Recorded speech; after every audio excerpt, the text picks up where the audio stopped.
Bueno, encantado de saludarlos. Buenas noches, buenas tardes a todos. Soy el doctor Carlos Ignacio Ponte Negretti de Caracas, Venezuela, en este momento desde Veracruz, México. Soy el coordinador general de este diplomado de lipidología y riesgo cardiovascular y coordinador de la Academia Latinoamericana de Lipidología y Prevención Cardiovascular. La verdad es que hoy es un día muy emocionante, un día que lo estamos viendo llegar o esperándolo desde hace más de 11 meses cuando comenzamos a idear desde el grupo académico de la LIP la necesidad de un curso de actualización en lípidos para toda América Latina. El mundo de los lípidos es un mundo que hace 7, 8, 10 años parecía estar estancado, simplemente darle estatina o los que tenían la oportunidad, inhibidores de PCSK9 para alcanzar las metas y simplemente en eso uno se estancaba en eso. Pero realmente en los últimos 5 años ha habido una cantidad de avances impresionantes desde el conocimiento de la biología molecular del metabolismo lipídico, la presentación y la generación de nuevas drogas muy modernas, donde la ingeniería genética juega un rol fundamental, nuevas metas, y hoy en día la terapia lipídica, la combinación llega a ser la norma en la mayoría de los pacientes, así como es en hipertensión, en diabetes mellitus, algo que hace 8 o 10 años no se tenía considerado de manera tan clara. Por lo tanto, era necesario actualizar a los médicos, cardiólogos, internistas, médicos generales, endocrinólogos de América Latina. Y por eso desde la LIP buscamos una serie de profesores expertos en su área de España y de América Latina para poder unificar los criterios y los conocimientos de lipidología en América Latina. Esto es un esfuerzo de la LIP, de los profesores que están conformando este diplomado, que insisto, tenemos trabajando cerca de 10 meses generando este programa, la asociación estratégica con la empresa tecnológica Full Learning, que ofrece una plataforma tecnológica educativa realmente de avanzada, y por supuesto el agradecimiento al financiamiento irrestricto a las becas otorgadas por Laboratorios Novartis, que de manera totalmente desinteresada, desde el primer momento comprendió la necesidad de este curso y apostó de manera totalmente académica y ética a su éxito. Hoy comenzamos en la primera clase. Recuerden que van a ser 9 sesiones, sucesivamente martes y jueves hasta el 28 de noviembre. En cada sesión van a haber 2 o 3 clases. En la primera sesión, el día de hoy, se hizo un examen que van a tener para hacerlo un pretest hasta el próximo sábado. Y posteriormente, después de la última clase, se va a volver a repetir el examen y se van a comparar los resultados del examen primero y del examen inicial para ver realmente el entrenamiento, y posterior pasaremos una encuesta para ver cómo vamos a mejorar, porque esta serie de diplomados de Full Learning ya estamos programando diplomados en diabetes, en hipertensión, en riesgo cardiometabólico, una cantidad de temas que es necesario actualizar y modernizar. Quiero agradecer a todos los profesores que han colaborado intensamente, la Asociación Estratégica con 2 sociedades científicas muy importantes en nuestro continente, la Sociedad Centroamericana del Caribe de Hipertensión y Riesgo Cardiovascular, liderizada actualmente por el doctor Osiris Valdés, y el Colegio Panamericano de Endotelio, en estos momentos liderizado por el doctor Raúl Villar. Así que, sin más, quiero recordarles que ustedes van a tener en el aula, esto es un aula virtual, donde van a tener la posibilidad de descargar antes de cada clase el material de las diapositivas en formato PDF para que puedan analizarlo y verlo. También cada profesor ha aportado una serie de lecturas recomendadas que también están en PDF, totalmente gratuita a su disposición, de manera que ustedes pueden interactuar con el material, interactuar con la clase antes y después, y una vez que la clase ha finalizado, queda grabada en la plataforma para que ustedes la puedan ver cuantas veces sea necesaria e inclusive compartirla con grupos de estudio a los cuales ustedes pertenezcan. De manera que agradecidos por la confianza en este diplomado, agradecido a la Sociedad Centroamericana del Caribe de Hipertensión, al Colegio Panamericano de Endotelio, al Novartis por su desinteresado financiamiento de este proyecto y por supuesto de la plataforma educativa de Full Learning. Así que sin más, vamos a hacer las presentaciones de rigor y continuamos con las clases del día de hoy. Adelante los videos, Ximena. Mientras ponen el video, ustedes van a tener un teléfono que se les va a enviar, que es el teléfono a la hora que tengan algún problema técnico, es el call center del diplomado, que lo lideriza la señorita Alexandra, que ya está totalmente a la disposición para resolver cualquier duda o problema de conexión que ustedes tengan. Vamos a presentar lo que es Alalip.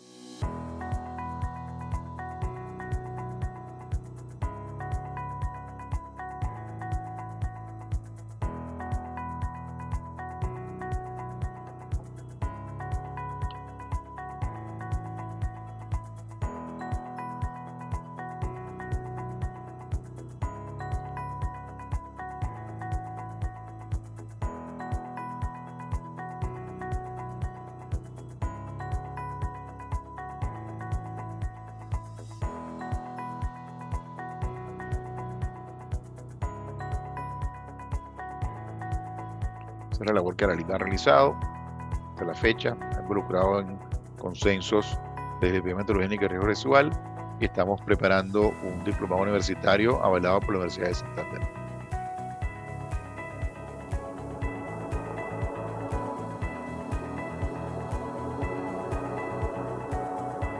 In the past 60 seconds, approximately 34 people worldwide with atherosclerotic cardiovascular disease, or ASCVD, have died from a myocardial infarction or stroke. Cardiovascular disease is the leading cause of death worldwide, accounting for 18 million deaths per year, with deaths estimated to rise to 24 million a year by 2030. ASCVD, such as ischemic heart disease or stroke in particular, continues to be the leading cause of cardiovascular disease morbidity and mortality. Elevated LDL-C is the most readily modifiable cause of ASCVD from the population health perspective, because long-term elevated LDL-C may lead to the progression of atherosclerotic plaques. The liver regulates LDL-C levels by the expression of LDL receptors, which are able to bind with and clear LDL particles from the bloodstream. However, in many, this mechanism may not be enough to maintain ideal LDL-C levels. Consistent long-term lowering of LDL-C is needed to halt the progression of atherosclerosis and prevent cardiovascular events such as myocardial infarctions and strokes.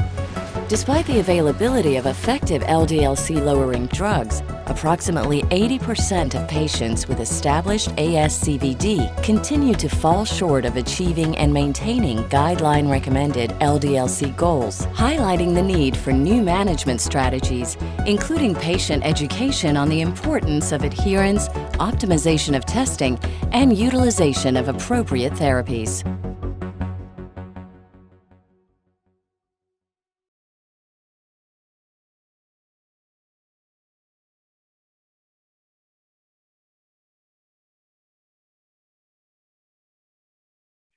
Bueno, queridos amigos y queridos alumnos, vamos entonces a comenzar la primera clase. Antes de comenzar la clase, quiero recordarles que el examen pretest va a estar disponible para poderlo contestar hasta el día sábado, las personas que no tuvieron tiempo el día de hoy, y esto va a quedar hasta el día lunes, perdón, y eso va a quedar registrado en la plataforma para compararlo con el mismo examen que va a ser presentado al final. Es simplemente para tener claridad en los objetivos de aprendizaje que queremos que ustedes fijen a la hora de la clase. Posteriormente, recordarles que entonces son 7 módulos de aquí en adelante de forma corrida los próximos martes y los próximos 6 martes y jueves. En cada módulo van a haber 2 o 3 clases y al final vamos a poder interactuar con los profesores. Recuerden que tienen el teléfono del call center para cualquier problema técnico que puedan tener a la hora de conectarse, y de la misma manera van a tener disponibilidad absoluta a partir de este momento del material educativo, las referencias enviadas por cada profesor y el PDF donde está las diapositivas también de cada profesor para que puedan interactuar previo a la clase y estén empapados para comenzar. Entonces, sin más detalle, bienvenidos a la primera clase donde va a ser la introducción al curso con el tema Sin colesterol no hay aterosclerosis, que será dictado por el profesor Carlos Ponte. Adelante, Ximena. Encantado de saludarlos. Soy el doctor Carlos Ignacio Ponte Negretti, médico cardiólogo, dedicado a la prevención cardiometabólica y director del diplomado de lipidología y prevención cardiometabólica organizado por la Academia Latinoamericana de Lipidología y Prevención Cardiovascular en conjunto con la Sociedad Centroamericana y del Caribe de Hipertensión y Prevención Cardiovascular y el Colegio Panamericano de Arterio. El día de hoy, como clase introductoria, como primera clase a este diplomado, vamos a definir por qué razón aseguramos que sin colesterol no hay aterosclerosis. Este es el contenido de lo que vamos a ver en los próximos minutos. Vamos a hablar sobre el colesterol LDL y su relación epidemiológica, clínica y fisiopatológica con la enfermedad aterosclerótica. Vamos a ver por qué razón tenemos que dejar de ser LDL céntricos y no pensar exclusivamente en colesterol L cuando hablamos de partículas heterogénicas y en consecuencia vamos a ver cómo el colesterol de todas las lipoproteínas ricas en triglicéridos tienen relación con la enfermedad cardiovascular aterosclerótica. Para empezar, esta gráfica resume en una comparación, en un gráfico de barras, de este trabajo del profesor Ferenc del Reino Unido, publicado en la revista europea en el año 2017, de tres metodologías distintas, de qué manera el colesterol LDL está relacionado con el riesgo de enfermedad cardiovascular. Aquí tenemos tres grupos. El primero, en la línea azul, son los pacientes evaluados, estudiados, mediante la técnica o la investigación de la randomización mendeliana. Como todos ustedes saben, los estudios de randomización mendeliana, que en este caso suman 194.000 pacientes y fueron seguidos por 52 años, estudia o analiza básicamente cómo la distribución al azar, siguiendo las leyes de Mendel, y por eso se llama randomización mendeliana, de distintas determinantes genéticas o distintos genes, está relacionado, en este caso específicamente, con riesgo de genes que codifican para colesterol alto, LDL, o genes que codifican para colesterol LDL bajo, bien sea por su efecto en ApoB, en PCSK9 o en distintas enzimas, cuyo resultado es distintos niveles de colesterol, como la presencia de estos genes y su distribución al azar está relacionada con colesterol elevado. El otro grupo de estudios, en este caso en la línea gris, son los tradicionales estudios prospectivos de cohorte, que son básicamente los estudios epidemiológicos, como son los estudios de los 7 países, etcétera, que estudian la relación epidemiológica entre los valores de colesterol en la comunidad a lo largo del tiempo con riesgo de eventos cardiovasculares. En este caso, seguimiento por 12 años, 403.000 pacientes. Y el tercer grupo, en el caso en rojo, son los estudios randomizados, controlados de drogas hipolipemiantes. Los estudios tradicionales, clásicos, indispensables, que nos han dado la evidencia de cómo reducir el colesterol va a generar una reducción de eventos. Pues bien, cualquiera de las tres maneras que nosotros analicemos la relación del colesterol LDL con el riesgo cardiovascular, bien sea por la distribución al azar genética, bien sea por la evolución epidemiológica en estudios de cohorte, o bien sea por la modificación inducida por drogas hipolipemiantes, la conclusión es una sola y prácticamente acoro con las tres modalidades de estudio. Mientras más elevado tenemos el colesterol, bien sea porque la terapia se recibió placebo, no fue suficiente, de suficiente intensidad por la evolución epidemiológica o por distribución genética. Mientras más elevado el colesterol LDL, mayor es el riesgo de eventos cardiovasculares futuros. Y mientras más bajo tengamos el colesterol, por cualquiera de las tres maneras de analizarlo, más bajo va a ser el riesgo.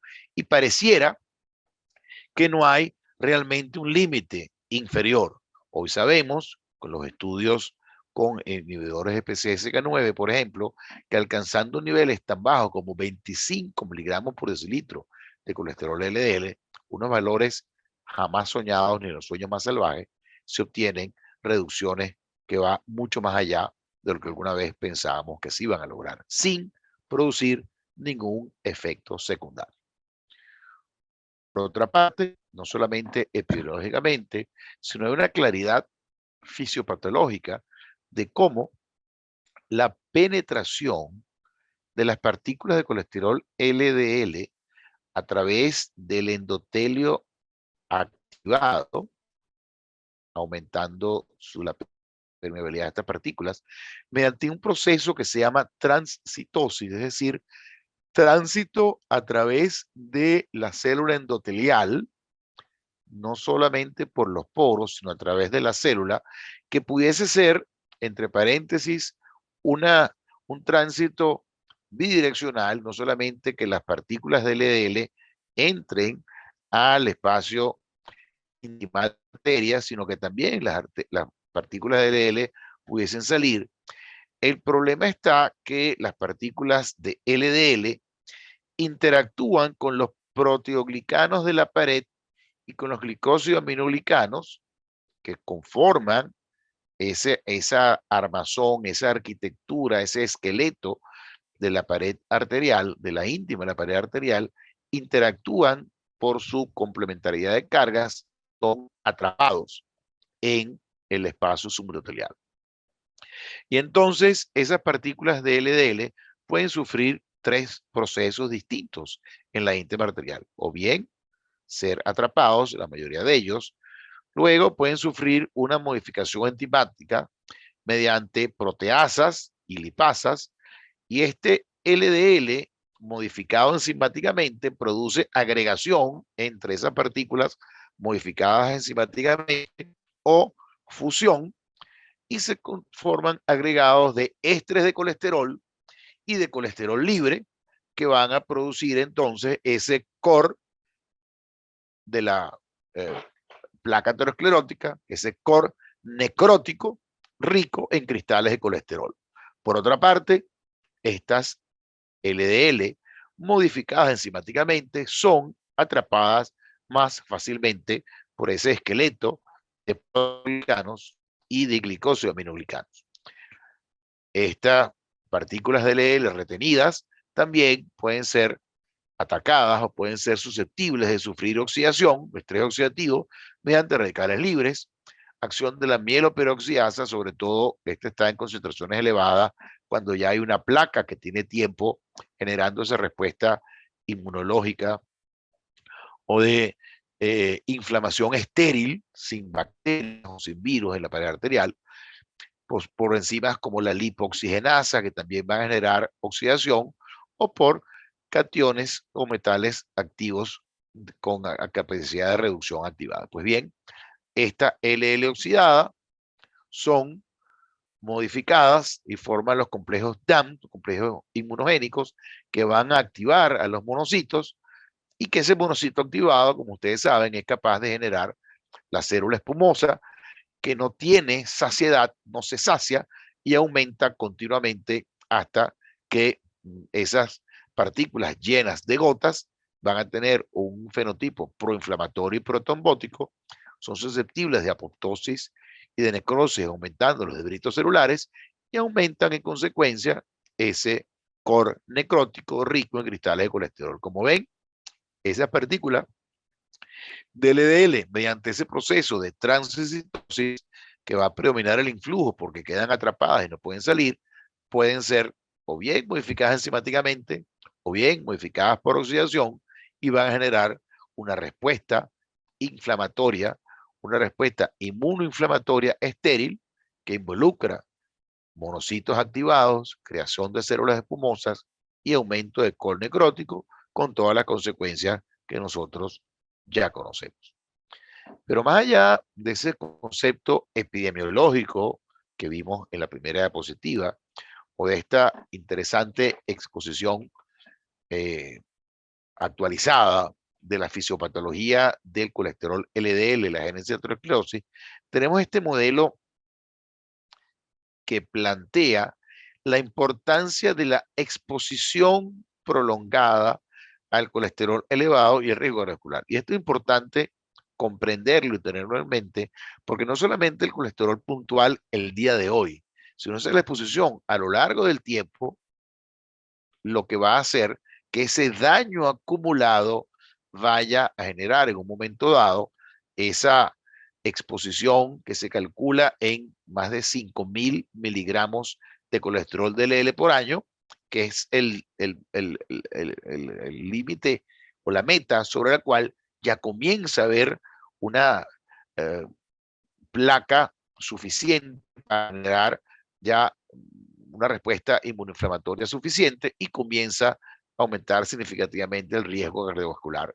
acumulado de infarto al miocardio. Este concepto tiene que ver de forma muy importante con la necesidad de que el tratamiento de la reducción de colesterol sea de por vida, porque, insisto, la exposición prolongada en el tiempo es lo que tiene hoy en día mayor vigencia, más que la exposición puntual en algún momento. Para tratar de explicar lo que nosotros hablamos, ya dijimos este número de 5.000 miligramos, hipotético de 5.000 miligramos por colesterol al año, que es lo que sería igual al total de carga de placa, dependiendo de la concentración de colesterol LDL y del tiempo de inicio de esa elevación, es que nosotros vamos a tener eventos cardiovasculares más precoces. Por ejemplo, este paciente con una hipercolesterolemia familiar homocigota, que ya lo veremos en detalle en la clase del doctor Rodrigo Alonso, que tiene desde etapas muy precoces una evolución asintomática de la placa, pero un acumulado en el tiempo progresivo, ya a los 20 años ya tiene una carga de placa suficiente para comenzar a aumentar el riesgo de forma sustantiva, y son pacientes que a los 30 años tienen su primer infarto. Paciente con hipercolesterolemia familiar heterocigota, por ejemplo, que tiene un colesterol promedio de LDL de 125, que comienzan a tener niveles elevados por encima de los 30 a 35 años, son pacientes que traspasan ese umbral de 5.000 miligramos al año de colesterol LDL aproximadamente a los 40 años, aumenta el riesgo progresivamente y son los pacientes que hacen el infarto en edad promedio a los 64 años.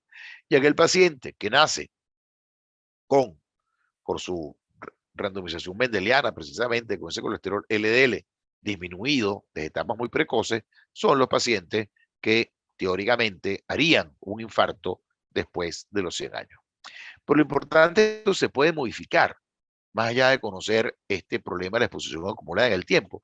Y en este modelo, extraído de un artículo del profesor Bramwell, publicado en la Revista Europea de Cardiología, en una institución que se llama La Esquina de Bramwell, él propone como, por ejemplo, para vivir 100 años sin desarrollar una enfermedad arterial coronaria, bajar, en este caso hipotético con inclisiran, los niveles de colesterol precozmente y de por vida, disminuyen esa exposición anual de la pared arterial al colesterol y va a prolongar la salud arterial y puede aumentar hasta 30 años el umbral para que esa persona pudiese tener un evento cardiovascular. En definitiva, la importancia de este concepto es de la exposición acumulada, que en forma reversa, el tener niveles bajos acumulados en el tiempo, bien sea en forma espontánea, como ese paciente que vimos en la gráfica anterior, que tenía niveles espontáneos de LDL menos 80 miligramos por tiempo, prácticamente de por vida, o bien sea adquirida por medicación,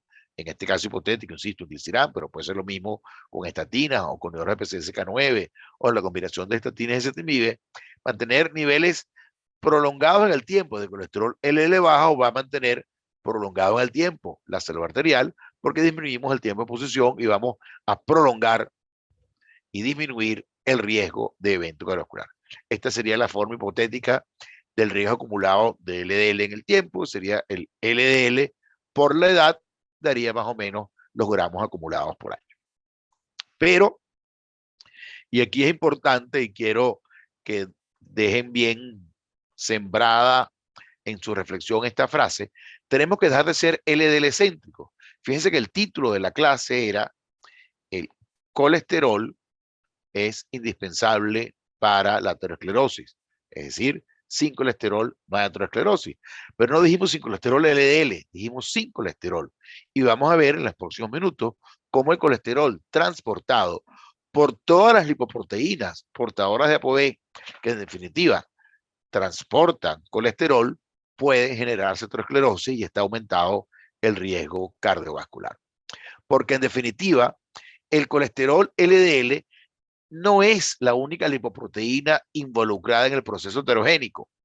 Y la aterosclerosis es debida al influjo, ya vimos el proceso de endocitosis, retención y modificación de lipoproteínas aterogénicas en la íntima arterial. Y no es solamente el LDL la que sufre esos procesos de oxidación, de atrapamiento por proteoglicanos y glucoproteoglicanos y modificación proteica, sino también las lipoproteínas de densidad intermedia, las proteínas muy baja densidad y sus respectivos remanentes. Y aquí lo vemos claramente en este hermosa caricatura, extraída de un artículo publicado en JAMA del 2020 de los profesores Castellane, Catapano y Ferenc del grupo europeo, en donde la historia comienza con la secreción por el hígado de una proteína de muy baja densidad, una VLDL, que es básicamente la unión secundario a la acción enzimática en el hepatocito de una proteína ApoB con cristal de colesterol y triglicéridos. Esta VLDL es excretada al plasma y va a interactuar con la lipoproteína lipasa, sensible hormona, para extraer triglicéridos fundamentalmente que a través de la célula endotelial son llevadas a las células donde se necesitan, bien sea al tejido graso, en el adipocito, a nivel cerebral, inclusive a nivel cardíaco, como partículas para generar energía o para almacenamiento. A medida que estas VLDL van siendo deslipidizadas, se va eliminando el triglicérido. Esto lo vamos a ver con mucho más detalle en la clase del profesor Pinto, que sería la que me sigue a continuación. Estas VLL se convierten en lipoproteínas de densidad intermedia y posteriormente en LDL. Se calcula que aproximadamente el tránsito o la transformación entre VLDL a LDL en condiciones normales es aproximadamente de 6 horas y que una partícula de LDL a las 48 horas ya está totalmente eliminada de la circulación y el LDL pues ha sido absorbido nuevamente por el hígado.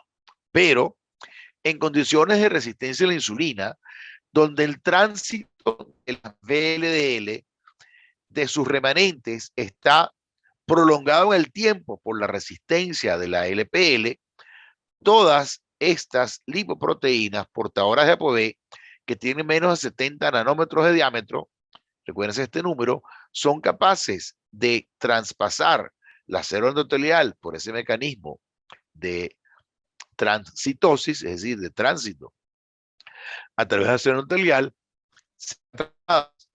exactamente igual como vimos en la segunda diapositiva, por los proteoglicanos de pared, ser expuestas a los procesos de oxidación o de modificación proteica y inducir una respuesta inmunoinflamatoria estéril que va a llevar a la larga a la formación de la placa. Es decir, todas las lipoproteínas portadoras de ApoB, es decir, el colesterol no HDL, son capaces de inducir una respuesta inmunológica exactamente igual que el LDL. Por lo tanto, el colesterol transportado por LDL por VLDL, por IDL y por sus remanentes, va a generar una respuesta inmunoinflamatoria capaz de producir aterosclerosis. Por lo tanto, no es el colesterol LDL, sino el colesterol transportado por cualquiera de estas partículas. Entonces, cuando decimos sin colesterol no hay aterosclerosis, estamos diciendo sin colesterol, sea por quien sea que esté transportado, es capaz de producir aterosclerosis. Y esto básicamente es lo que gozamos en este resumen que publicamos en el año 2017, lo que sería el concepto de lipoproteínas ricas en triglicéridos, que tenemos que tener claro, porque cuando tenemos triglicéridos elevados en el plasma, lo que nos está diciendo es un marcador inespecífico de que tenemos elevación de remanentes de VLDL e IDL y que estas remanentes son capaces de generar una respuesta inmunoinflamatoria en el plasma. Es decir, estas lipoproteínas ricas en triglicéridos, si tenemos que comenzar a llamarlas y conocerlas, son ricas en colesterol, transportan, ya vamos a ver más adelante, hasta 20 veces más colesterol que las LDL, sobre todo en situaciones de insulinoresistencia, cuando hay dislipidemia heterogénica, penetran fácilmente el espacio subendotelial al espacio subendotelial por el fenómeno de transcitosis, exactamente igual, siempre y cuando tengan menos de 70 nanómetros, y son fagocitados sin necesidad de ser oxidados. Inclusive son capaces de estimular la formación de células esfumosas sin modificación enzimática o sin formación oxidativa. E insisto, esto es particularmente importante en América Latina porque la dislipidemia heterogénea es simplemente una de las tantas muestras que podemos ver.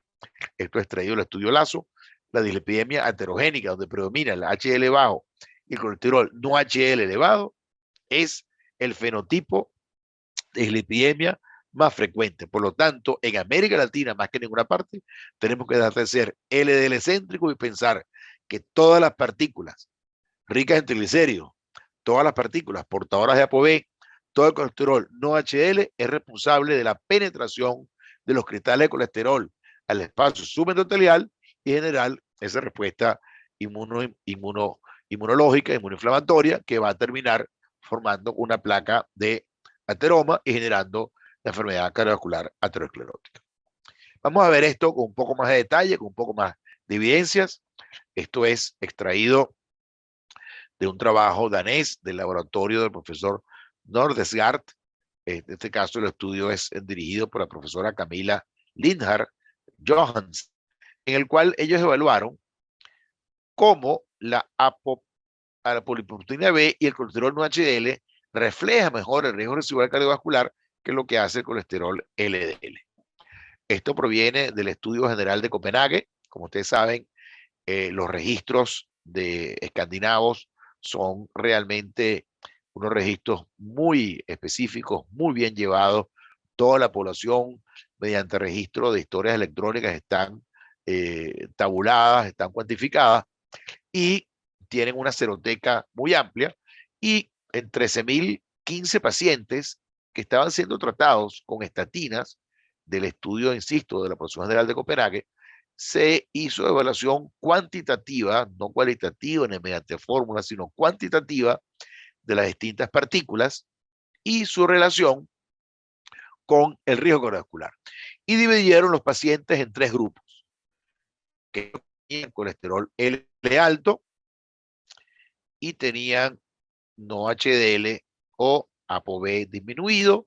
Aquellos pacientes que tenían LDL bajo, el rango es 89 como línea para estar alto o bajo de LDL, y tenían elevado no HDL y ApoB y el valor es 120, y aquellos que tenían LDL bajo y tenían elevado no HDL y ApoB. Como ustedes ven, aquellos pacientes que tenían LDL elevado, pero no tenían elevación de colesterol no HDL ni de ApoB, no había un aumento del riesgo de mortalidad cardiovascular. Ya lo vamos a ver en la diapositiva en detalle. El grupo que tenía LDL bajo, pero tenía elevación de colesterol no HDL y de ApoB, es decir, partículas ricas en triglicéridos, había entre un 18 y 21% riesgo de mortalidad y entre 49 y 71% riesgo de un futuro infarto al miocardio. Estos son pacientes seguidos a lo largo del tiempo. Y el tercer grupo, que tenía LDL bajo y tenía tanto el no HDL como el ApoB elevado, el riesgo de mortalidad era 23% y el de infarto, vean este número, 82%. Y aquí lo vemos en este gráfico de odds, y vemos claramente, sería aquí la línea rosada, aquellos pacientes que tenían ApoB elevado, colesterol no HDL elevado y LDL bajo, es el grupo que tuvo el mayor riesgo, un 23% de riesgo de mortalidad total.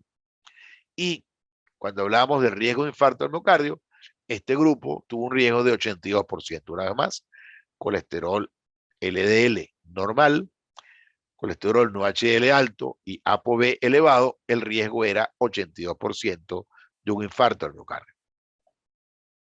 Y es que, cuando, insisto, cuando nosotros medimos, que es lo que de manera más elemental podemos hacer en la mayoría de nuestros países, triglicéridos elevados, lo que está diciendo que las lipoproteínas ricas en triglicéridos están altas. Y puede ser en estado postprandial, kilomicrones, en estado no postprandial, VLDL, o sus remanentes, bien sea de VLDL o de kilomicrones, mediante la acción de la LPL. Si estas partículas permanecen elevadas en el plasma, esto vamos a ver más detalle en la clase del profesor Pinto, debido a la acción de la proteína transportadora de ésteres de colesterol, va a haber un intercambio de triglicéridos de colesterol y ésteres de colesterol y va a generar un HDL funcionante con triglicéridos elevados y LDL pequeñas y densas con triglicéridos altos que son más proteogénicas. Quiero destacar fundamentalmente es esto, fíjense. Ya habíamos visto en la gráfica del profesor Ferenc que la vida media de los kilomicrones y las VLDL, sobre todo las VLDL excretadas por el hígado, suele ser de 2 a 6 horas en condiciones normales, pacientes que no tienen resistencia a la insulina. Y la vida media de las partículas de LDL suele ser de 2 a 3 días, 48 a 72 horas máximo. Ya desaparecen totalmente del plasma.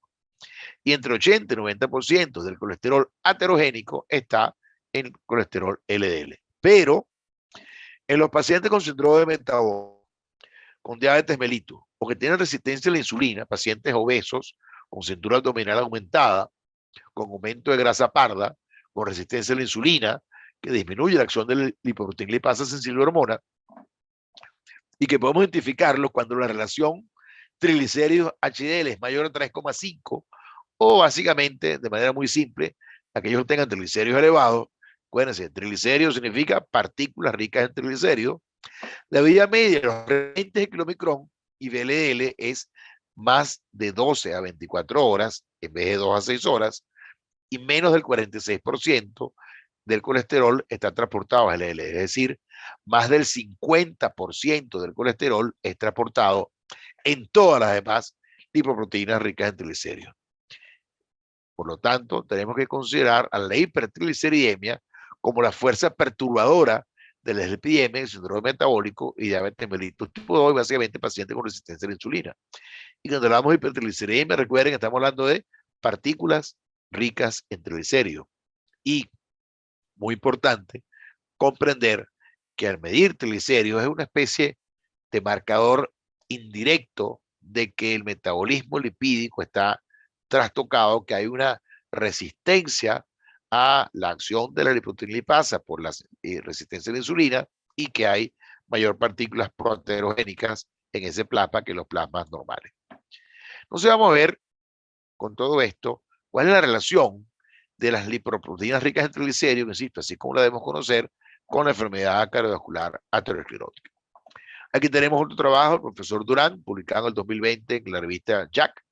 Este artículo, igual que el anterior, y los artículos, 2 artículos del profesor Ferenc, ustedes lo tienen en el aula virtual a su disponibilidad como material bibliográfico para todos ustedes. Pues bien, este artículo lo que evalúa, y una vez más aquí tenemos un resumen del metabolismo lipídico, en el cual este sería el pool de lipoproteínas ricas en triglicéridos, que son remanentes ricos de colesterol y de triglicéridos, que interactúan mediante la proteína transportadora de ésteres de colesterol, que intercambian ésteres de colesterol y triglicéridos con el pool de LDL.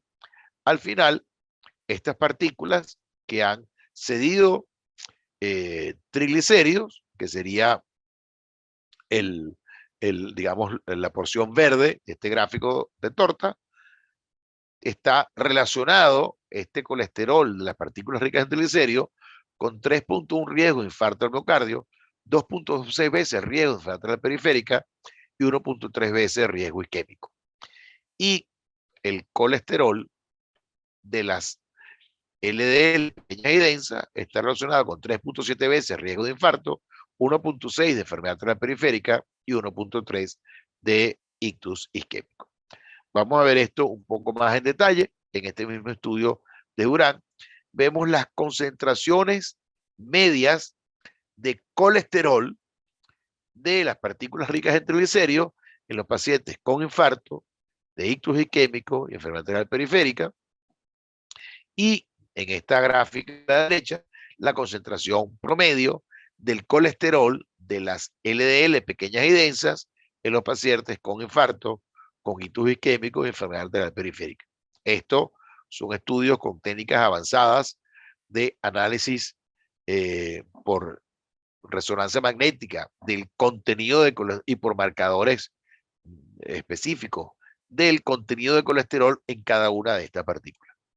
Y aquí vemos, cuando leemos el riesgo relativo de cuartiles extremos, el 1 contra el cuarto, de cómo el colesterol en las partículas ricas en triglicéridos está relacionado con un aumento de riesgo cardiovascular total, un aumento de riesgo cardiovascular cerebrovascular y cardiovascular, es decir, excluyendo enfermedad arterial periférica y el riesgo de infarto. Y el colesterol que se encuentra en las LDL pequeñas y densas está relacionado con aumento igual del riesgo cardiovascular total, del riesgo cardiovascular y cerebrovascular, de infarto al miocardio, no así de enfermedad arterial periférica o de ictus isquémico.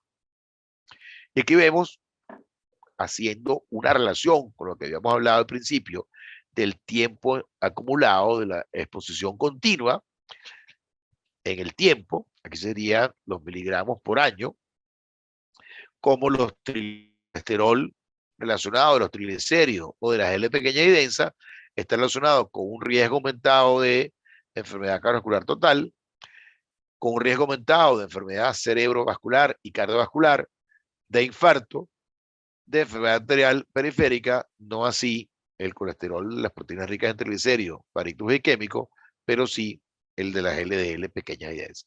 Una vez más, el colesterol transportado por las lipoproteínas ricas en triglicéridos está relacionado directamente con riesgo cardiovascular aumentado.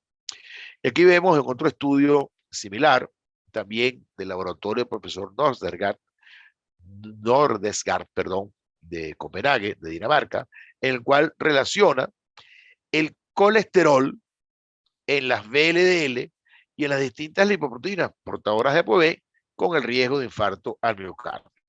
Y básicamente, aquí tenemos el concepto que habíamos hablado inicialmente, como si este es el lumen de la arteria y este es la pared, ya la íntima, vemos cómo las VLDL son capaces de entrar, pero son muy difíciles de salir porque quedan atrapadas mediante el proceso de interacción con proteoglicanos y glucosilioglicanos.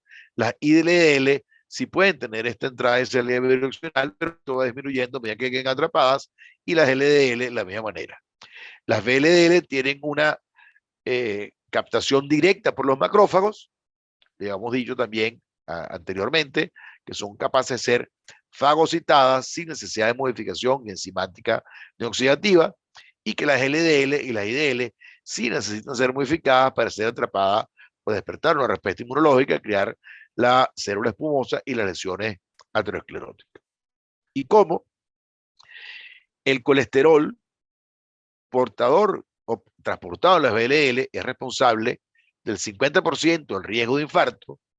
El colesterol transportado en las IDL y en las LDL es responsable del 29% de infarto al miocardio, no así el colesterol transportado por las VLDL. Es decir, el colesterol transportado por IDL, LDL y remanentes sí es responsable de infarto, no así los triglicéridos transportados por las VLDL.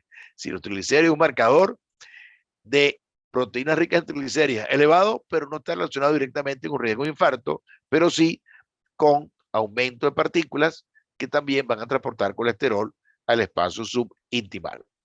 Aquí lo vemos claramente, lo que está expresado en la caricatura anterior, como el colesterol transportado por la VLDL en los pacientes con resistencia a la insulina, con obesidad abdominal, con síndrome metabólico, con diabetes de 3 mellitus, es el que tiene mayor responsabilidad, inclusive cuando hacemos análisis multivariable, no solamente por idea de sexo, del riesgo de un nuevo infarto. Los triglicéridos, el riesgo es prácticamente nulo, y el riesgo de las VLDL, el del colesterol transportado por las LDL, es superior a el riesgo que presupone el colesterol transportado por IDL o LDL en sí. Además, bien sea por análisis ajustado de sexo o por análisis multivarianza. Es decir, el riesgo de las lipoproteínas contaminadoras de ApoB en relación a su colesterol es explicado fundamentalmente por el colesterol transportado por las VLDL. Entonces, una vez más, volviendo al título de esta conferencia, de esta charla, de esta clase introductoria, sin colesterol no hay aterosclerosis, pero independientemente de por quién esté transportado, no solamente por LDL, y posiblemente en situaciones de resistencia a la insulina, el colesterol transportado por todas las demás lipoproteínas ricas en triglicéridos, sobre todo el VLDL, es responsable de la mayoría del riesgo relacionado con colesterol, enfermedad cardiovascular aterosclerótica, infarto al miocardio y muerte. Entonces, como mensaje final, definitivamente sin colesterol no hay aterosclerosis. Tenemos que dejar de ser LDL céntricos. El colesterol transportado por todas las lipoproteínas ricas en triglicéridos, es decir, lipoproteínas portadoras de ApoB o colesterol no HDL, está involucrado en la génesis de la enfermedad cardiovascular aterosclerótica, y en pacientes con dislipidemia heterogénica, la mayor parte del colesterol es transportado por estas proteínas y es responsable del mayor riesgo cardiovascular. Muchísimas gracias.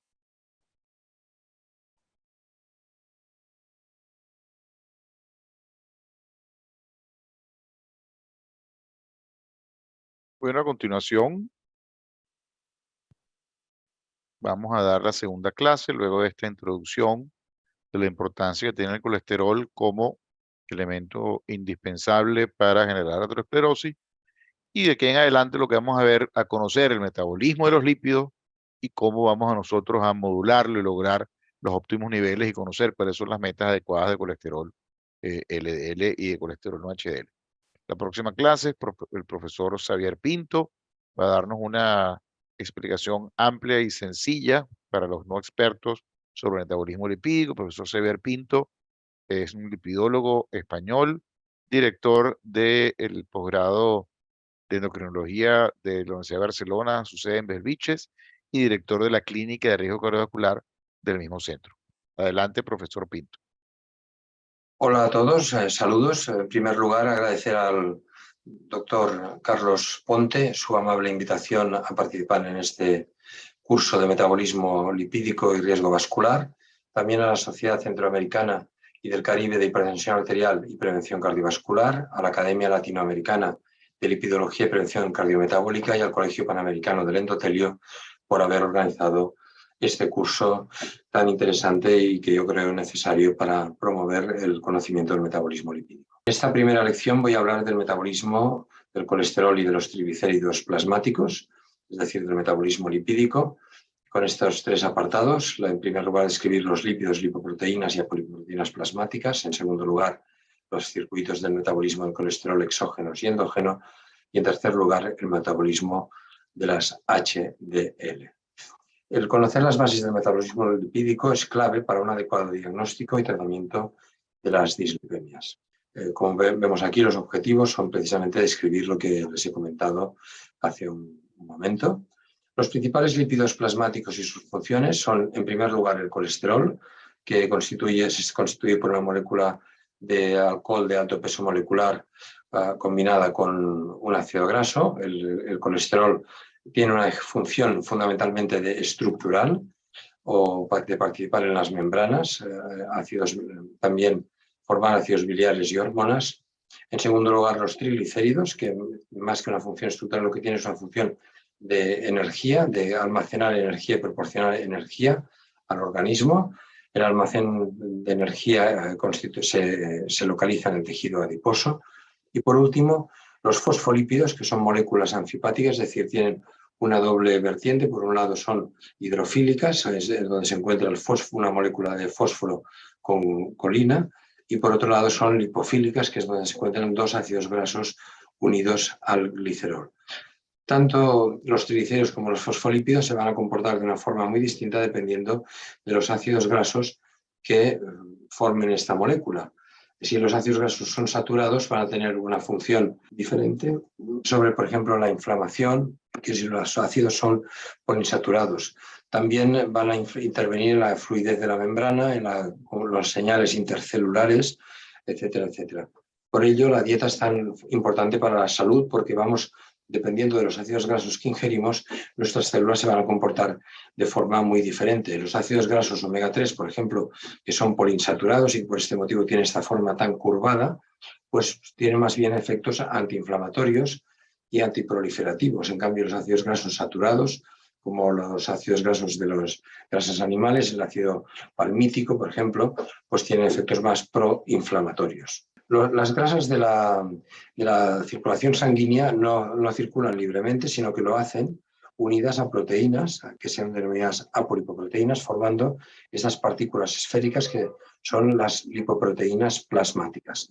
Las lipoproteínas contienen un núcleo hidrofóbico, es decir, lipofílico, formado por triglicéridos y ésteres de colesterol, y una cubierta hidrofílica que está formada por colesterol libre, por fosfolípido y por fosfolípidos fundamentalmente, y también por las apolipoproteínas, que estas proteínas, aparte de conferir a la lipoproteína la solubilidad en el agua, tienen funciones fundamentales regulando enzimas, uniéndose a receptores, dando estructura a la partícula lipoproteica y cumpliendo otras funciones que al final son las que dan la personalidad fisiológica a la lipoproteína.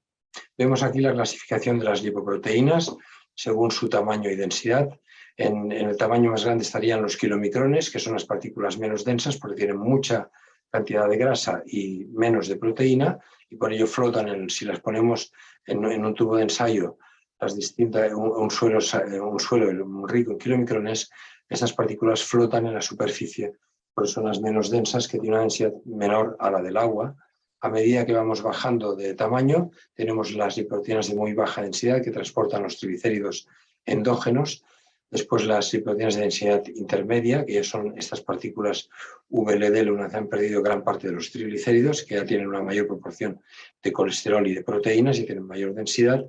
Después siguen las LDL, que prácticamente tienen solo colesterol y una molécula de ApoB, tienen esta mayor proporción también de proteínas y menor tamaño, y finalmente las HDL, que son las partículas más pequeñas y más densas, por esto se denominan High Density Lipoproteins, que son las que quedarían en el fondo del tubo de precipitación.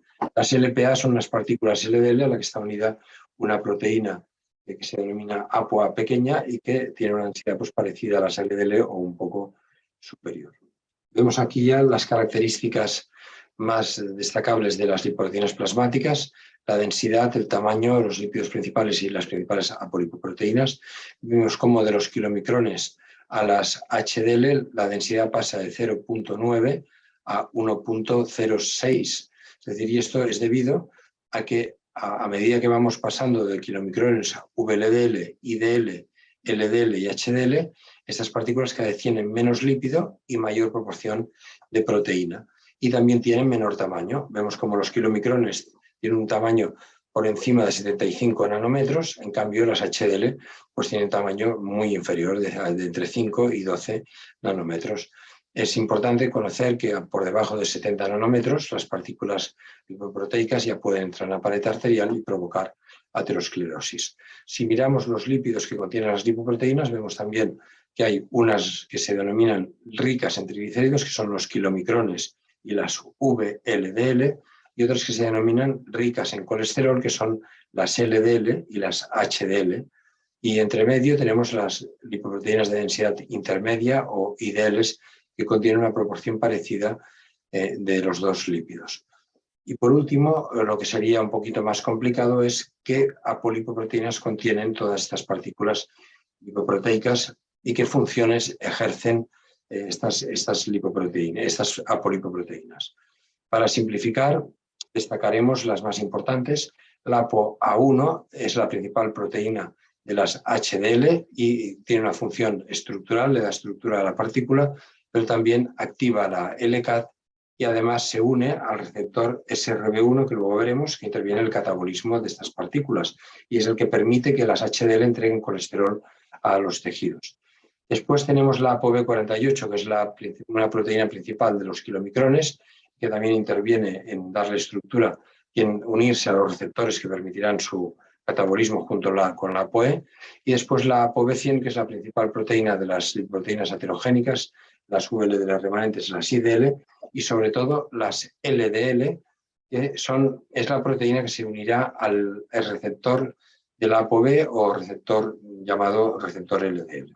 Y finalmente tenemos estas proteínas que se contienen las lipoproteínas ricas en triglicéridos, la ApoC2, que es un activador de la lipólisis, de la lipoproteína lipasa, que tienen todas estas partículas ricas en triglicéridos y también la HDL, y después la ApoE, que es una proteína fundamental para que los remanentes, las partículas residuales de las lipoproteínas ricas en triglicéridos, sean captadas por el hígado y sean eliminadas de la circulación.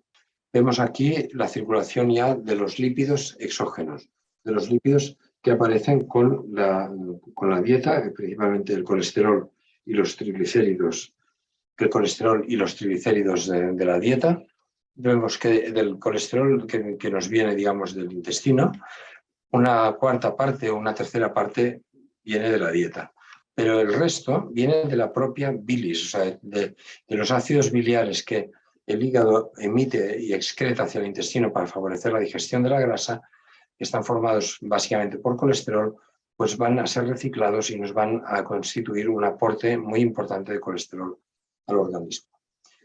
Este colesterol de la luz intestinal se va a unir a ácidos biliares y también a monoglicéridos y ácidos grasos, formando unas micelas que vemos aquí, que son unas estructuras muy bien ordenadas en las que está el colesterol, los ácidos grasos, los ácidos biliares, para favorecer que todos estos lípidos sean expuestos a las células de las microvellosidades intestinales y puedan entrar en la luz intestinal. El colesterol entra en las células, pueden entrar en el citoplasma de los enterocitos. Esta entrada se debe fundamentalmente a que hay una proteína en la superficie de la membrana celular de los enterocitos, que es la proteína de NIEMA-PIK-C1-L1, que es la proteína que inhibe la ecetimiba. Esta proteína va a permitir la entrada de colesterol y también de esteroles vegetales. Una vez entra el colesterol en el enterocito, o bien es esterificado por la acción de la ACAT, de la acilcoenzima colesterol aciltransferasa, y pasará a formar ésteres de colesterol, que finalmente serán incorporados en los kilomicrones y pasarán a la circulación sanguínea, es decir, ya habrán entrado en el organismo, o bien sufrirá la acción de este sistema de expulsión, que es el ABCG5G8, que devuelve el colesterol a la luz intestinal.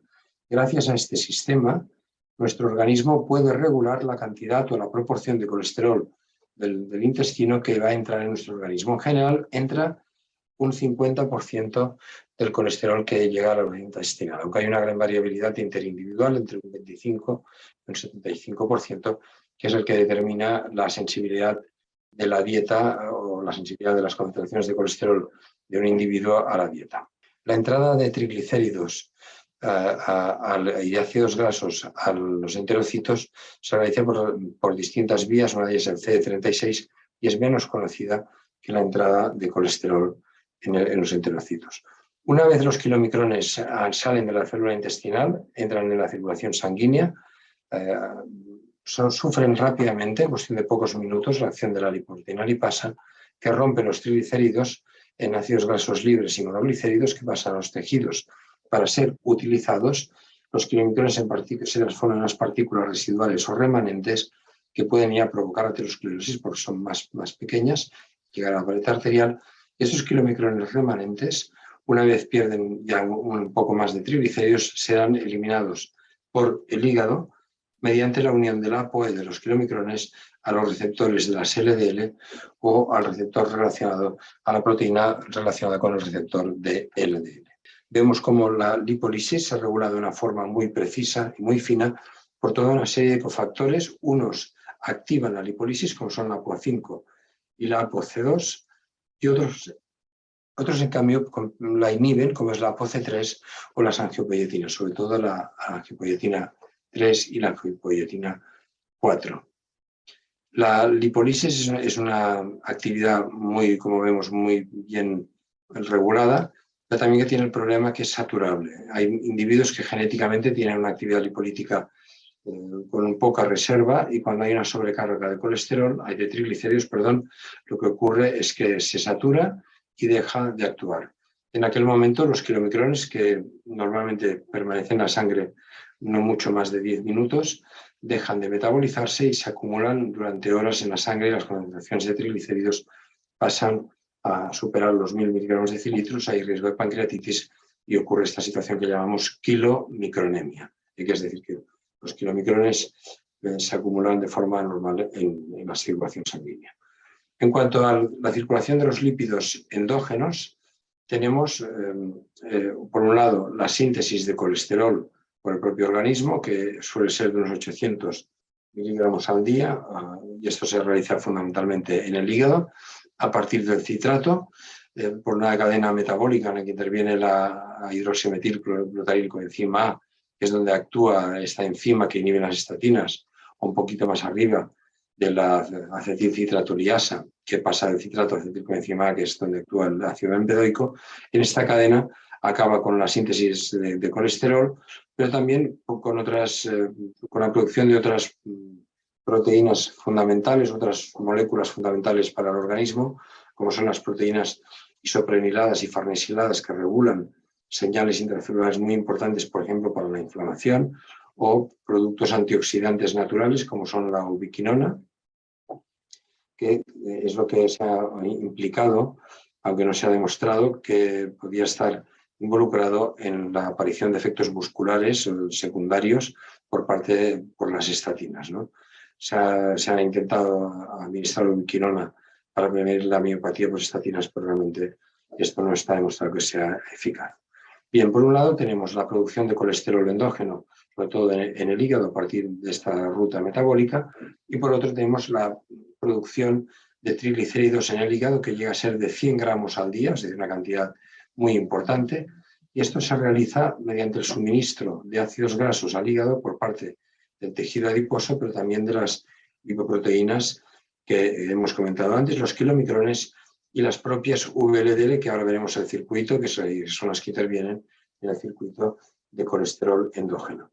Una vez llegan los ácidos grasos al hígado, y también por la síntesis hepática de ácidos grasos, lo que se llama la lipogénesis de nuevo, estos ácidos grasos son ensamblados con glicerol por acción de estas enzimas, la de acilglicerol aciltransferasa, se forman los triglicéridos, y una vez se están formados estas moléculas, se unen al ApoB por acción de la proteína microsomal transferidora, y se forman ya las VLDL, que pasan a la sangre. Los individuos que no tienen esta proteína pues no pueden formar ni kilomicrones ni VLDL, y tienen un trastorno problemático que es la A-beta-lipoproteinemia, una enfermedad poco frecuente y que tiene complicaciones porque no se pueden absorber, por ejemplo, vitaminas liposolubles, y el colesterol sanguíneo en plasma es muy bajo, pero esto no es lo que realmente provoca las alteraciones en estos individuos. Aquí tenemos el circuito, que cómo funciona una vez ya las VLDL son sintetizadas en el hígado, pasan a la sangre, igual que ocurría con los kilomicrones, sufren la acción de la lipoproteína lipasa, liberan ácidos grasos y monoglicéridos que pasan al tejido graso y muscular para ser utilizado, y estas VLDL se transforman en unas partículas residuales o partículas remanentes que podrán sufrir la acción por un lado, de más lipólisis de la lipoproteína lipasa y también de la lipasa hepática por su paso por el hígado, y transformarse en unas partículas de baja densidad VLDL, que son las principales transportadoras de colesterol en el organismo. 2/3 partes del colesterol plasmático está en las LDL, y también hay que decir que las partículas residuales de VLDL, una parte de ellas van a ser catabolizadas directamente sin formar LDL, uniéndose a los mismos receptores que se unían las partículas residuales de kilomicrones, que son el receptor de LDL y la proteína relacionada con el receptor de LDL. Las LDL no son en absoluto unas partículas nocivas, porque realmente son las suministradoras de colesterol a las glándulas suprarrenales, a las gónadas, a todos aquellos tejidos que están en fase de multiplicación de sus células para formar, necesitan colesterol para formar, por ejemplo, membranas celulares. Es decir, son las lipoproteínas fundamentales para la vida. El problema es el exceso, porque entonces ocurre también una entrega excesiva de colesterol a la pared arterial y por ello se activan los macrófagos y se desencadena la aterosclerosis. Pero son unas lipoproteínas esenciales por este proceso de entrega de colesterol a los tejidos. Es también interesante conocer el mecanismo de regulación del colesterol intracelular, que como podemos ver aquí, en él intervienen pues, numerosos fenómenos o mecanismos. Las LDL, que son las principales suministradoras de colesterol a las células, más que la propia síntesis de colesterol en el interior de las células, es la entrega de colesterol a partir de las LDL. Entregan su colesterol gracias a la unión de la ApoB al receptor de la LDL. Una vez entran en la célula a través de estas invaginaciones de la membrana que se llaman huecos recubiertos, entran en el citoplasma, se forma una vesícula y en los lisosomas la ApoB es degradada en aminoácidos que serán utilizados y el colesterol también se separa de la LDL y pasa a ser utilizado por las células. Una vez las células detectan que tienen suficiente colesterol, lo que ocurre es que disminuye la actividad de la HMG-CoA reductasa, que es aquella enzima que regula el ritmo de síntesis de colesterol en el interior de la célula. También es importante conocer que si no hay un suficiente aporte de colesterol desde el plasma, la célula puede fabricar su propio colesterol, o sea que nunca le va a faltar colesterol. También la entrada de colesterol supone un aumento de la enzima que esterifica el colesterol para permitir su almacenamiento y su depósito. Disminuyen también los receptores de las LDL, porque la propia célula emite la señal diciendo que no entre más LDL porque ya tengo suficiente colesterol. Y por otro lado, se activa esta proteína, que es la proteína PCSK9, que interviene en la degradación de los receptores de las LDL. Es decir, tiene un efecto similar a la señal que decía no produzcamos más receptores, pero esto lo hace diciendo no es que no produzcamos más receptores, sino destruyámoslos más rápidamente mediante esta proteína que impide el reciclaje del receptor. Hay que decir que una vez el complejo receptor LDL, partícula LDL, es utilizado por la célula, el receptor de LDL es reciclado hacia la membrana celular incluso hasta unas 150 veces. Si hay un exceso de colesterol en el interior de la célula, esto no se producirá tantas veces porque el receptor será eliminado antes gracias a la acción de la proteína PCSK9. También es importante considerar que las partículas lipoproteicas en el plasma son remodeladas de una forma constante, de una forma dinámica, constantemente están perdiendo o ganando lípidos y transformándose su tamaño y su composición hasta que son finalmente eliminadas. Una de las proteínas que interviene en este remodelado constante es la proteína transferidora de ésteres de colesterol. Esta proteína pasa a triglicéridos desde las lipoproteínas ricas en estos lípidos, las VLDL y también los kilomicrones, a las HDL y a las LDL.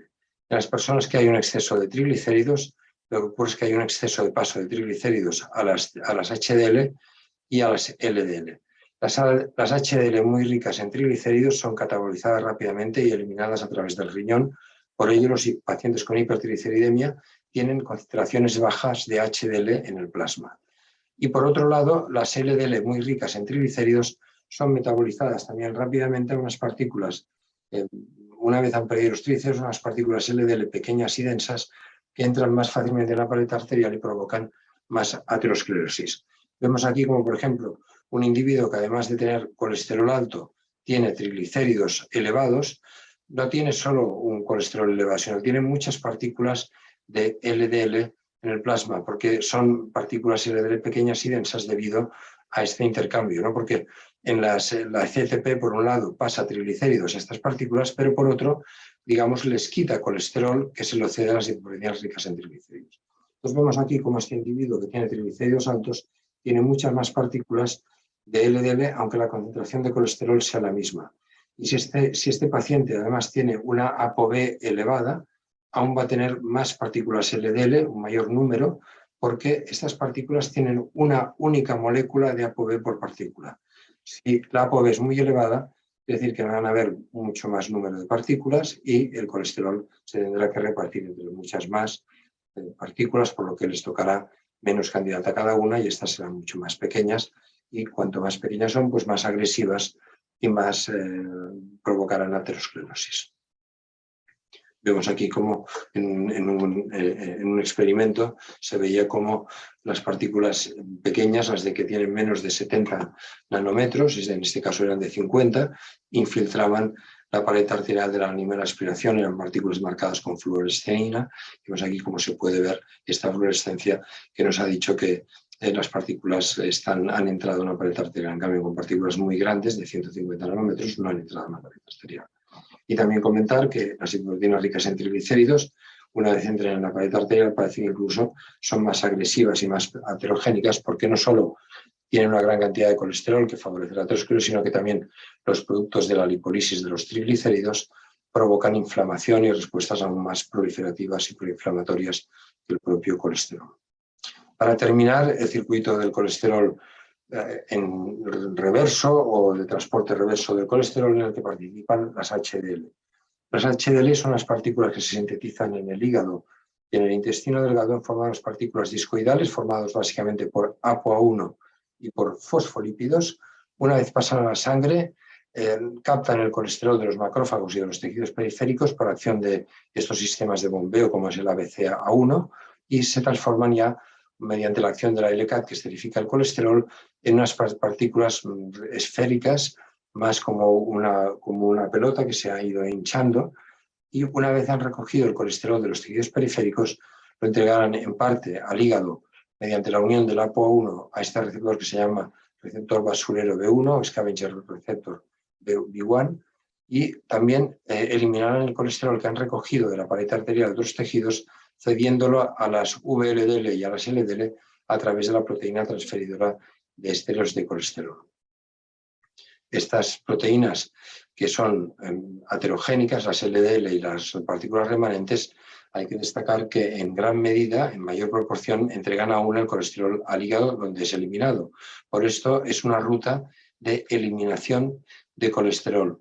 Parece ser que no es bueno tener una excesiva actividad CETP porque el colesterol de las HDL se nos pasa demasiado rápido a la cadena de lipoproteínas del colesterol endógeno, que es una cadena también que es aterogénica, pero tampoco sería bueno que no hubiera nada de actividad CETP, como se ha visto en algunas familias del Japón, que no tienen esta proteína, porque entonces la ruta de eliminación quedaría parcialmente bloqueada y ello podría ser proaterogénico.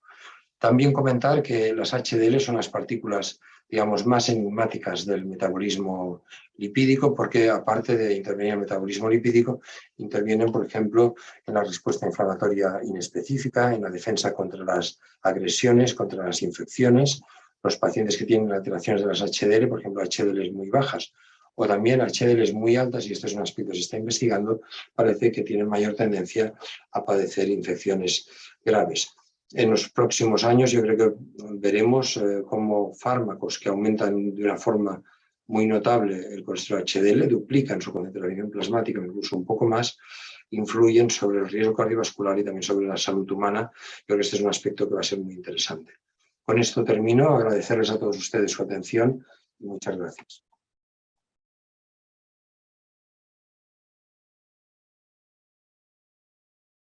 Bueno, como le decía, excelente arrancada, excelente inicio, excelente patada inicial ahora que estamos en época de campeonato de fútbol. Como dije al principio, la verdad que estoy muy emocionado. Este es un proyecto que tenemos cerca de 11 meses armándolo y bueno, ya verlo cristalizar es realmente importante. Espero que le hayan sacado provecho de las clases. Vamos a tener ahora 15 minutos de preguntas y respuestas.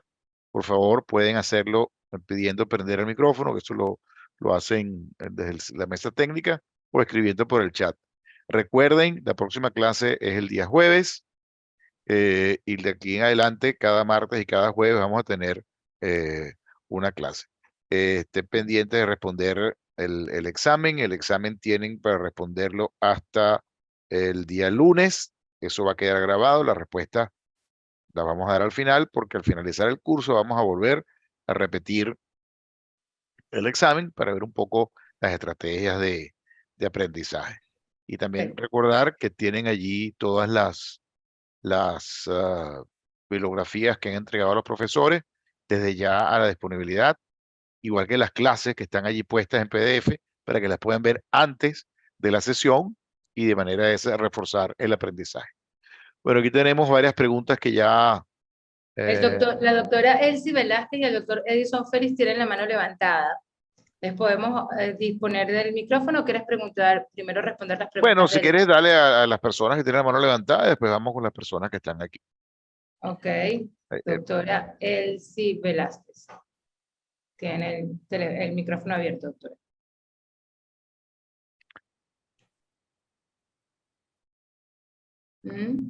Elsie. Si no, se la podemos entonces dar por ahora al doctor Edison Félix.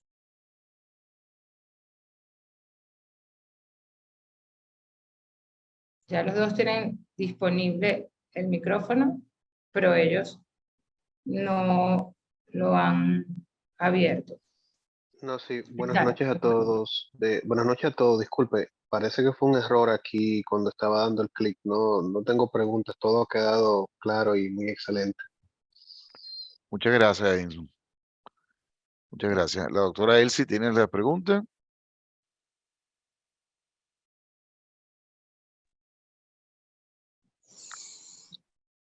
Bueno, mientras si no, okay. Elsie está conectada. Si no hay unas preguntas que han hecho por escrito.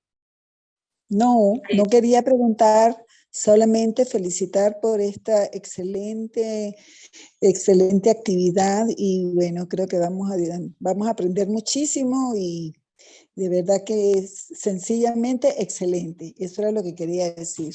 Gracias. Muchas gracias, muchas gracias. Okay. Bueno, aquí hay algunas preguntas. Vamos a comenzar con la del doctor. Hay alguien que dice Carlos que quiere hacer 2 preguntas. Entonces la primera pregunta dice, ¿este número referencial de 5.000 miligramos de colesterol se refiere a la cantidad anual de colesterol a la que se expone el aparente arterial, al colesterol LDL? No, Carlos, 5.000 es un cálculo estimado de el acúmulo durante los años de colesterol. Es la multiplicación de los niveles de colesterol por los años que la persona tiene el colesterol elevado. Y cuando supera la barrera de los 5.000, el riesgo de tener un evento cardiovascular, un infarto específicamente, aumenta sustancialmente. Ese es, digamos, como que el gatillo en el cual se dispara. Y ese es un concepto muy interesante porque plantea la importancia del riesgo acumulado en el tiempo. Y eso es muy importante conocerlo uno y conocerlo los pacientes, porque no es el colesterol hoy, es el tiempo que has tenido el colesterol elevado y el daño acumulado en la pared arterial y el tiempo que va a seguir acumulándose si no tratas ese colesterol de forma definitiva. Y eso destaca la necesidad, y eso lo vamos a ver durante todo el curso, que el tratamiento de la dislipidemia en la gran mayoría de los pacientes, por no decir todos, debe ser por tiempo indefinido, porque queremos proteger la arteria. O sea, una persona que tiene 40 años, que tiene una expectativa de 40 años más, tenemos que proteger esos 40 años que le quedan de vida para evitar el daño acumulado al tiempo. Por lo tanto, el tratamiento de la dislipidemia debe ser por tiempo prácticamente indefinido.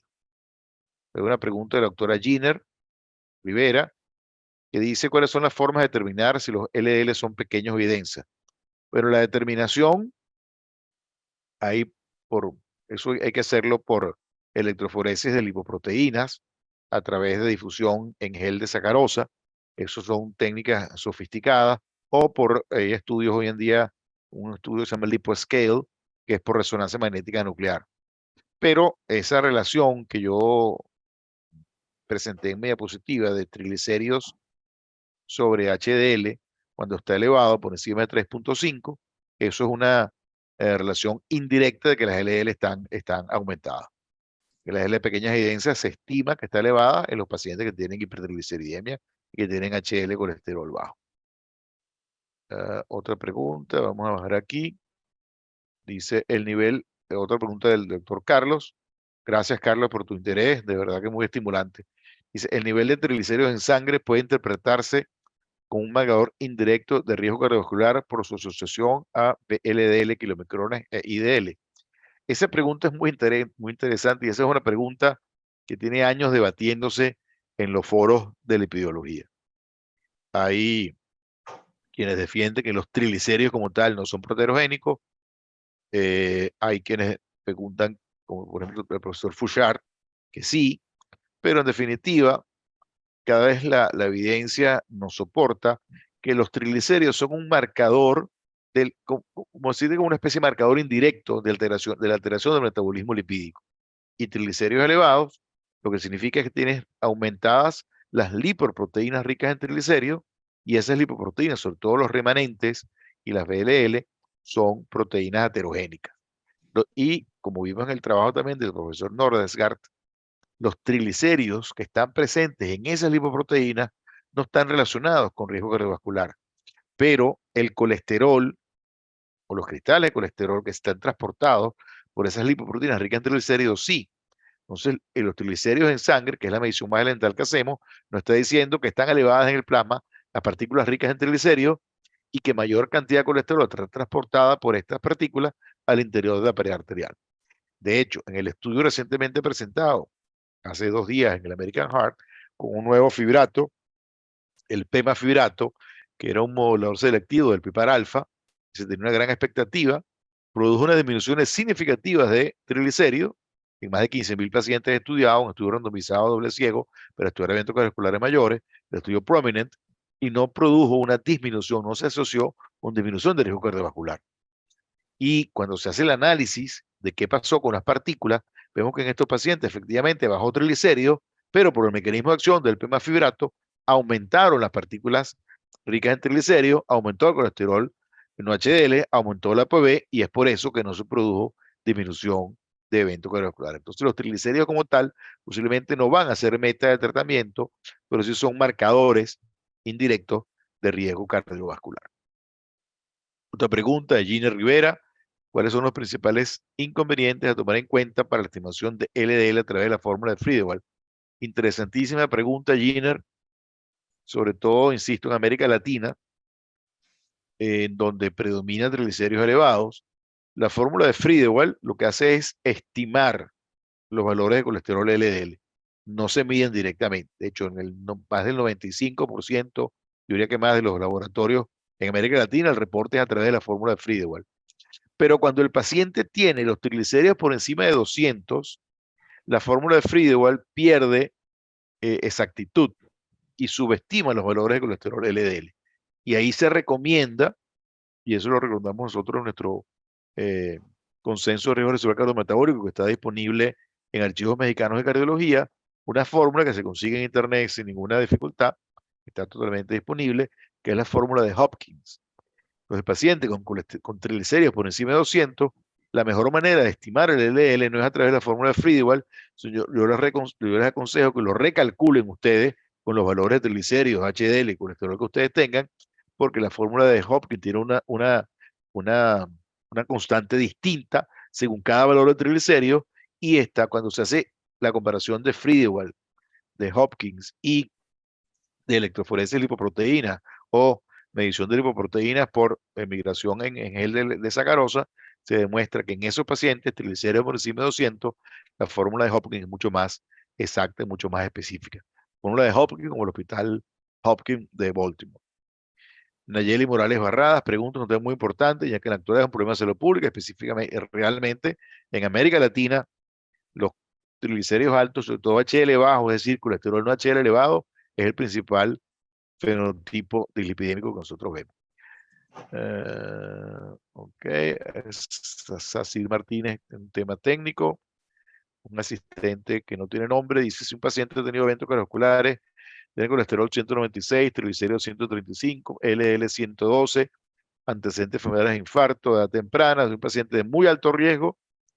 No solamente iniciar, ese paciente debe mantener estatina por tiempo limitado y la meta de colesterol LDL de ese paciente tiene que ser por debajo de 70, porque es un paciente de riesgo muy alto. O sea, LDL en 112 en ese paciente lo estamos dejando en un riesgo elevado, porque ese paciente muy seguramente tiene mucho tiempo con colesterol alto y la exposición de ese par arterial ha sido muy prolongado.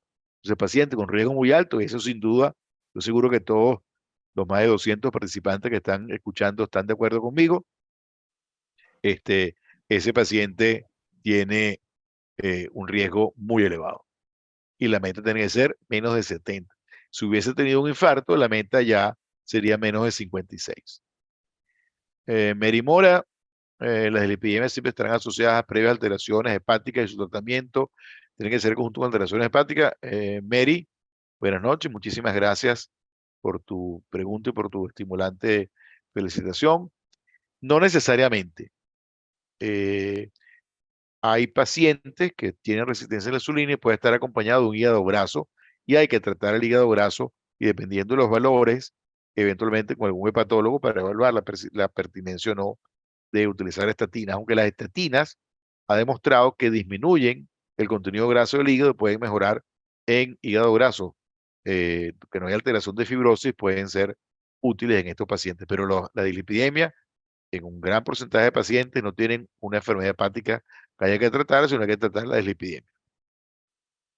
Diego, querido, el señor doctor Diego Reyes, querido Diego, saludos, un abrazo, saludarte, qué bueno que estés por aquí. En base a lo expuesto, hoy el mantener niveles no solo de LDL, sino de triglicéridos bajos, permite disminución del riesgo. Uso de ácidos grasos omega 3, fíjate, Diego, la meta primaria siempre tiene que ser colesterol LDL según el riesgo de cada paciente. Eso lo vamos a ver más adelante. Paciente de riesgo en prevención primaria, de riesgo bajo, menos de 115, riesgo moderado, menos de 100, riesgo alto, muy alto, menos de 70. Esa es la meta primaria con estatinas o combinación con ezetimibe, dependiendo de la diferencia que queramos utilizar. Si ese paciente, luego de llegar a la meta de colesterol LDL, persiste con los triglicéridos altos por encima de 200, hay que evaluar el colesterol no HDL. Y ahí la segunda meta sería el colesterol no HDL, no los triglicéridos, el colesterol no HDL.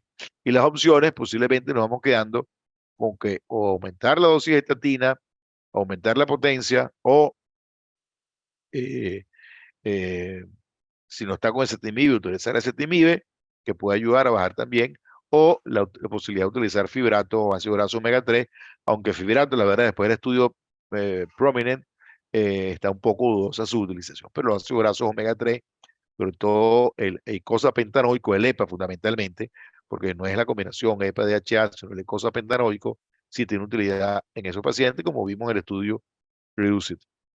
Juan Fernando Calle, ¿cuál es el mejor método para medirla? ¿Nefelometría o trividometría? La verdad es que la que no hay estudios comparativos de uno con el otro. Eso depende de la facilidad, de la disponibilidad que tengan en cada estudio. O sea, uno no es referencia del otro, son dos posibilidades que tengan para producir la migración de las lipoproteínas. La señorita Linedi, la doctora Linedi Joasant, ApoB 48 de los kilomicrones, ApoC100 HDL LDL, ApoA1 VLDL. Yo quiero saber funciones de ApoC2 y ApoE, por favor. Bueno, ApoC2 es un cofactor que está relacionado con la lipoproteína lipasa. De hecho, hay terapias actuales que inhiben la acción de la ApoC2 para potenciar la lipoproteína lipasa. Entonces, la presencia aumentada de ApoC2 puede ser deleteria definitivamente y ApoE es una proteína de intercambio que activa la lipoproteína lipasa. El doctor Rigoberto Marcano, es muy importante tomar en cuenta, como dijiste, el colesterol no HDL, cuál sería el dintel a tomar en cuenta para no HDL actualmente. Eso sí no ha variado. La meta de colesterol no HDL es 30 miligramos por decilitro por encima de la meta de colesterol LDL, es decir, una persona de riesgo alto y muy alto, cuyo colesterol LDL debe estar por debajo de 70 miligramos por decilitro, la meta de colesterol no HDL debe ser 30 miligramos por encima, es decir, 100 miligramos por decilitro. Si la meta de colesterol LDL es 100, la meta de colesterol 1HDL es 130 y así sucesivamente. Doctor Fausto Camacho, suplementación de complejo B, definitivamente no. No hay ninguna, pero absolutamente ninguna. Y podemos buscar la cantidad de artículos con los años que ustedes se quieran, con el volumen de pacientes que se quiera. No hay ninguna utilidad de complejo B de ninguna manera para el tratamiento de alteraciones del metabolismo lipídico. De hecho, en general, las vitaminas no han demostrado ninguna utilidad en la gran cantidad de estudios que han intentado probarse. Las vitaminas se consumen con una buena alimentación, balanceada, haciendo ejercicio y comiendo suficientes frutas, vegetales y granos. Stephanie Rosales, se suele confundir ApoA con lipoproteína A. ¿Cuál es la diferencia? Son absolutamente dos cosas muy distintas. La ApoA es la apolipoproteína que identifica el colesterol HDL, es exclusiva del colesterol HDL. La lipoproteína A pequeña, que no es ApoA, sino lipoproteína A pequeña, es una lipoproteína de la familia de las lipoproteínas ApoB, que es muy similar a una LDL, pero tiene esa partícula que se llama lipoproteína A y que está relacionada con riesgo cardiovascular. Tener niveles de lipoproteína A pequeña elevada, por encima de 125 miligramos por decilitro, está relacionado con alto riesgo. Tiene una implicación genética, está relacionada con estenosis aórtica calcificada sin que sea bivalva la válvula aórtica, está relacionado con accidente cerebrovascular en edades precoces y con enfermedad cardiovascular coronaria a edades precoces, también con desarrollo de insuficiencia cardíaca. No hay hasta ahora metas terapéuticas porque no se conocen tratamientos específicos, aunque como vamos a ver más adelante, hay en estudio al menos dos drogas, una que es un RNA mensajero antisentido y otra un SIRNA, un RNA pequeño interferidor, que están estudiando la posibilidad de que al bajar específicamente de forma selectiva la LPA pequeña pueda disminuirse el riesgo cardiovascular. Bueno, se va acercando la hora de cerrar. Ya nos quedan 5 minutos. Mary Mora, ¿se considera mayor índice de mortalidad de hipertrigliceridemia que hipercolesterolemia en pacientes diabéticos tipo 1? No. El riesgo está relacionado con colesterol, LDL o con partículas ricas en triglicéridos. No así con triglicéridos, como vimos en las gráficas del estudio del profesor Nordensgaard. ¿Cómo manejamos pacientes con niveles de enzimas hepáticas elevadas?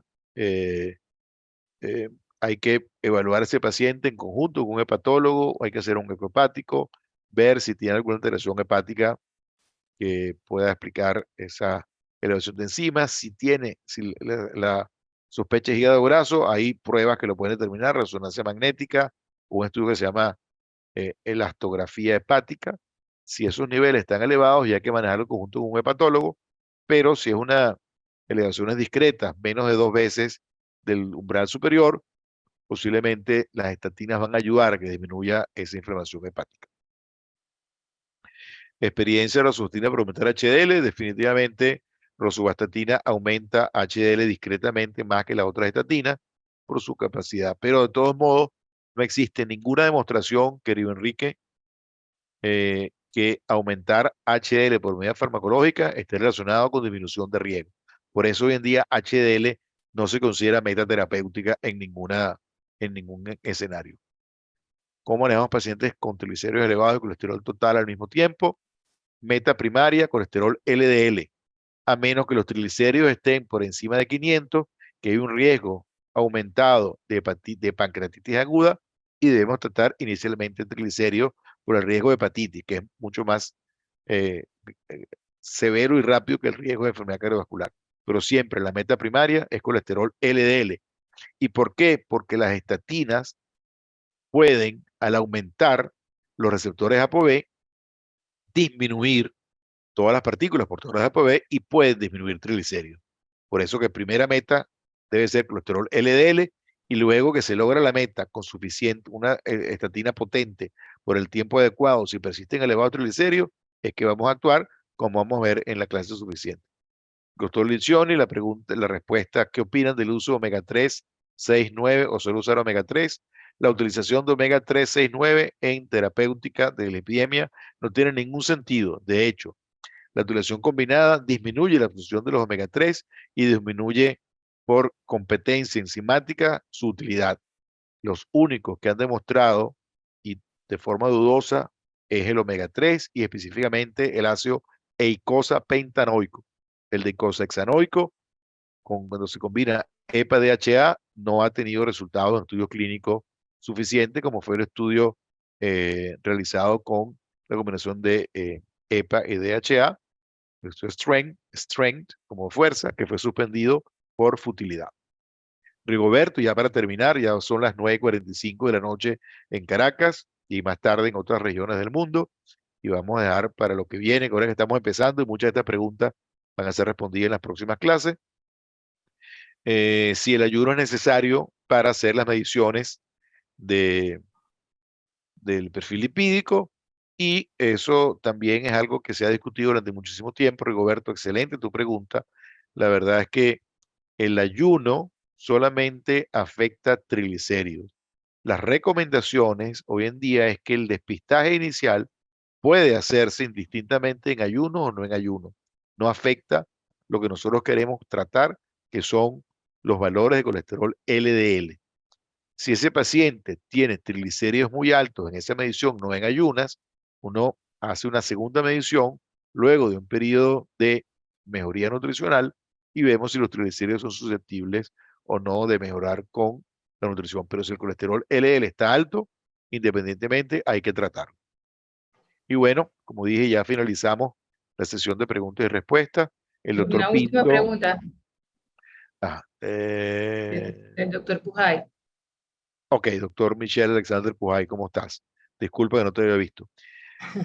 Paciente 52 años, no hipertenso, no diabético, no sobrepeso, colesterol total 226, triglicéridos 238, LDL 151.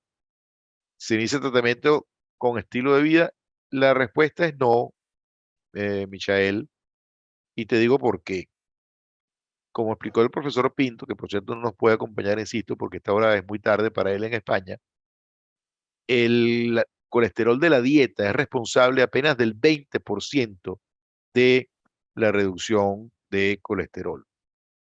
Y eso no alcanza la realidad. Ese paciente deberíamos empezar con estatina si queremos llevar a los niveles de colesterol que ese paciente debe de tener, que es por debajo de 115. O va a quedar muy borderline, porque el 20% de 115 es 30, va a quedar muy en el límite y la verdad es que no va a ser suficiente. Yo ese paciente iniciaría con 20 miligramos de atorvastatina o 10 de rosu y evaluaría a las 8 semanas y ver el resultado. Y por supuesto, siempre, independientemente del inicio de nueva estatina, la base de todos estos pacientes es la mejoría nutricional, sin ninguna duda. Bueno, muchísimas gracias por sus preguntas. Realmente impresionante la cantidad de preguntas. Todavía hay más de 200 personas conectadas. Agradezco muchísimo su respuesta. El próximo jueves nos conectamos a las 8 de la noche, hora de Venezuela. Recuerden hacer el equivalente horario. Se les va a mandar un correo recordándoles el horario de conexión y las En la distintas. plataforma en la plataforma hay un aviso que indica los usos horarios dependiendo del país. Sí, e igualmente se les va a mandar un correo recordatorio el mismo día de la clase con las instrucciones nuevamente. Recuerden hacer el examen y desde ya pueden disponer del material bibliográfico, las referencias recomendadas por los profesores y la clase que ya está guindada en la plataforma. Muchas gracias, que tengan una buena noche y de parte de todos los profesores, del equipo técnico y de la Sociedad Centroamericana del Caribe de Hipertensión y del Colegio Panamericano Endotelio, muy agradecido por estar aquí y por supuesto agradecer a la doctora Novartis por su incondicional financiamiento a este proyecto del Diplomado Latinoamericano de Lipidología y Prevención Cardiovascular.